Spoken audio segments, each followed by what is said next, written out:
Hi guys and welcome back to my channel Popcorn Reviews. I'm Farhad. If you're new to this channel then please smash that subscribe button now, and we are about 600 odd subscribers away from the 2k mark, the new goal of our channel.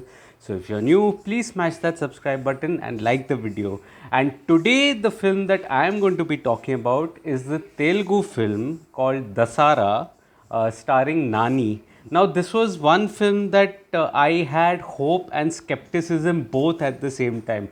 Hope because it had Nani, and Nani is one of my favorite actors at the moment on the circuit, at least for the Indian cinema perspective.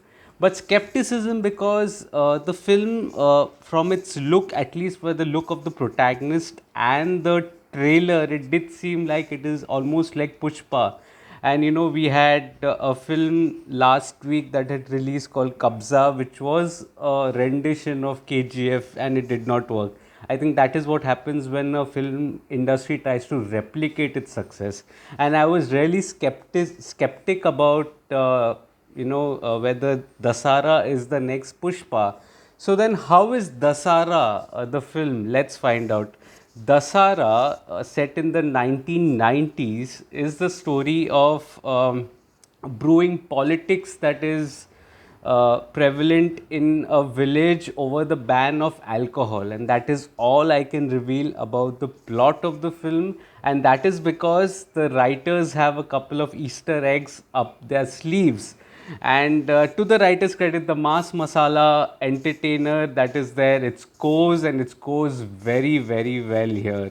The screenplay here, standing at 150 minutes, it makes for a entertaining watch, so to say. And despite the story being cliched, the story is cliched but presented in the most unassuming manner, and to the writer's credit, that works wonders. First things first, Dasara is not a Pushpa. It is not a Pushpa, but the drama here has all its core ingredients of a mass masala entertainer, and it works to the advantage of the film.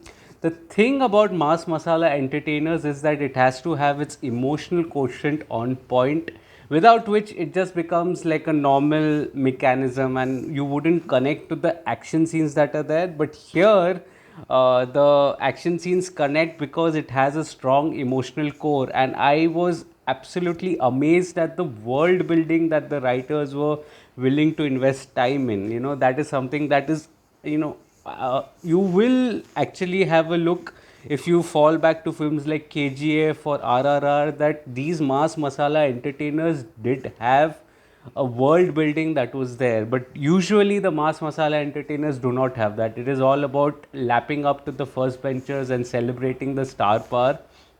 That is not the case here. Here, in the first, say, 20 odd minutes, there is a world building that is created with the right kind of mix and the character dynamics that is there, that made for a fascinating and compelling watch. In fact, here the politics of the story is established so well, and it also introduces the undertones of casteism that is present in the society, in the village that is there, over the ban of alcohol. And I think that was very well addressed as well.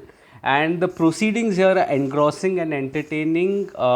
But besides the politics and the casteism that is there in the storyline, which plays in the second layer, at its emotional core, it is actually a love triangle that is there, with also an essence of friendship, and that is the core emotion that is addressed so well in the first half, that half the battle is absolutely won.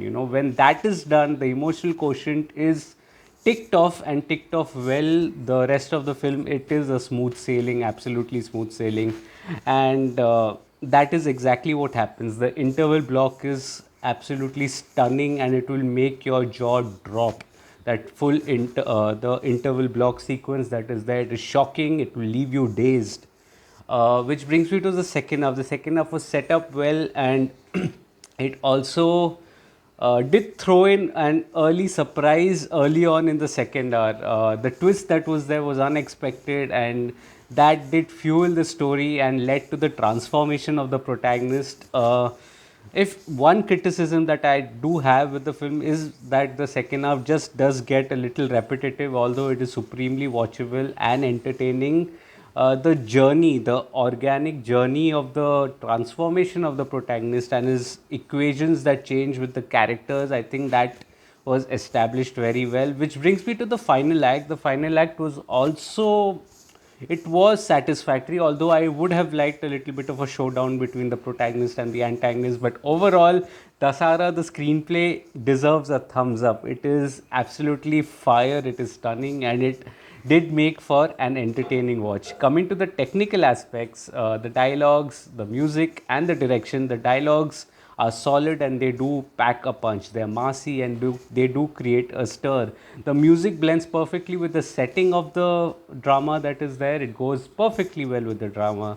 The BGM also is pulsating and it enhances the drama very well. The cinematography and editing are on point. Even the action sequences are entertaining and they have a lot of soul in them. Director Shrikant Odella, in his debut outing, delivers a knockout punch. His direction is outstanding here. And I liked how he invested time in world building and setting up the context, which was so important, instead of the bare minimum fan service, and that is something that I really appreciated in his direction. His direction did have the punch, and I'm sure he's going to shine in the years to come. He's a director to watch out for. Coming to the performances, I felt the performances are absolutely stunning as well. Dikshit Shetty, I think he did a fabulous job. He has a good screen presence that is there.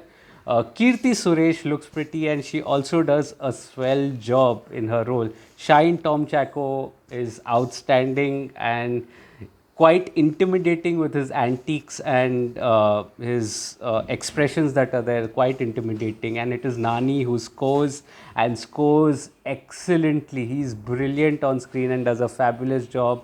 One mention of Sharat Kelkar, who gave the voice to Nani, his baritone voice to Nani in the Hindi dubbed version, the one that I watched, and it made for a fascinating watch. I did not watch the original Telugu one because of the lack of shows with English subtitles, but the Hindi one I did watch, and Sharat Kelkar's voice blends perfectly with the antics of Nani, and it was a winner combination. So overall, Dasara is absolutely a pulsating watch. It is mass done right with outstanding performances, and it deserves a watch. If you watched Dasara, let me know in the comments what did you make of the film, and also throw me some recommendations if there are any films that you would want me to watch and review and make a video on. Also, if you're liking this video, please smash that like button, please press that subscribe button and the bell icon. It will help you know when I'm online with another review. Also, my full review of Dasara is on my site, Popcorn Reviews with a double S, link of which is in the description box below. Do visit that. Also follow me on different social media platforms like Facebook, Instagram, Twitter and Letterboxd. So I do not end up making a video on everything that I watch, but I do write a lot, and all that information is either present on my site Popcorn Reviews with a double S or on my social media handles. So please go ahead and follow me on different social media handles. Help a small creator like me. Also share the video with your friends and family. Let's grow this community together. I am going to see you again tomorrow with another video. You're going to see me a little more often this week. So tomorrow a new video comes out, but until then, thank you so much for your love and support, and cheers to everyone who's watching the video. Cheers.